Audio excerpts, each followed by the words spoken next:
Hey guys, welcome to this tutorial of ethical hacking and penetration testing. So in this specific course that I would be teaching, I would be mainly concentrating on Kali Linux. Besides, if you have some prerequisites like basic fundamentals of Linux, or if you know what programming is, or if you have at least done some basic programming stuff like C, or even better, the least easiest programming language that I think would be Python. So even if you have the basics in that, this would be much more easier for you. So before I start with any of this process, I'd like to ask one question: that what is ethical hacking?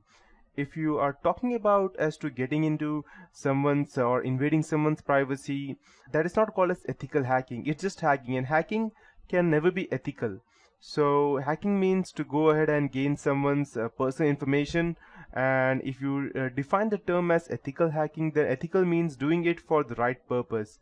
But when you are going ahead and invading someone's privacy, that cannot be considered as ethical, no matter what good you are trying to do. So at that point of time, there was a time when there were a lot of people computer in 1990s, and the computers were just came into existence. The Google just came into existence. People did not knew much about using computers, and there were people who used to run programs, and there were con artists who used to call people, gather information about their computers or bank accounts over the phone. And at that point of time, the government thought that yes, there is a need for something, some countermeasure, so that these people who go ahead and create some kind of, let's say, chaos or try to cheat people, there needs to be some way so that they can be tackled with. So at that point of time, the government came in, this kind of ethical hacking came into existence, and they defined this term as ethical hacking.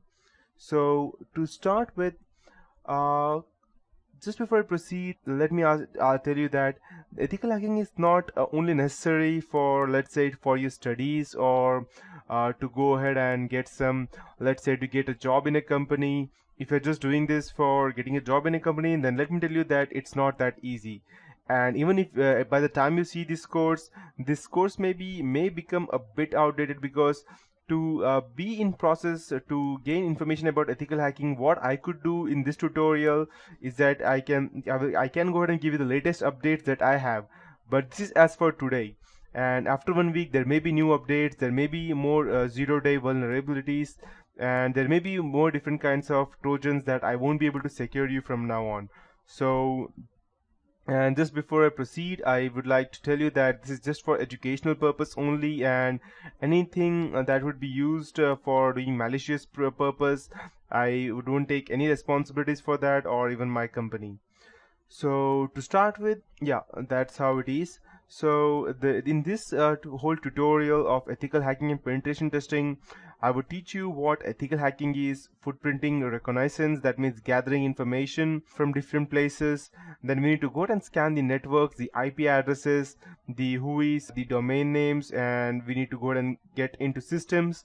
So getting into a system is far different from what we see in movies.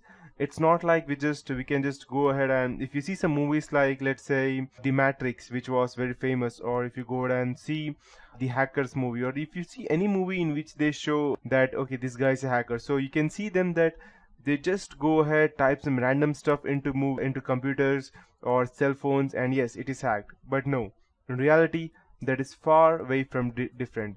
It's not that interesting that you just go and get some terminals like this, the one I have on my screen, and you just go ahead and type in some stuff, and yes, you can go to hack. No, it does not work like that.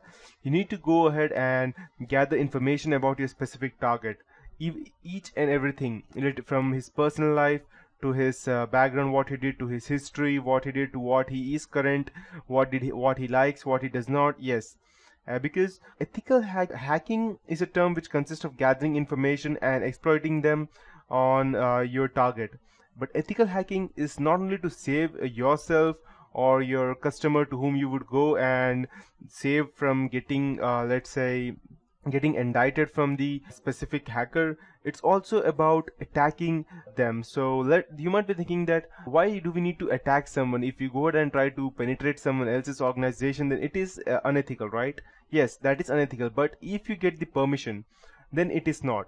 So there are some or not some, I can say that most of the organizations allow penetration testing on their firms.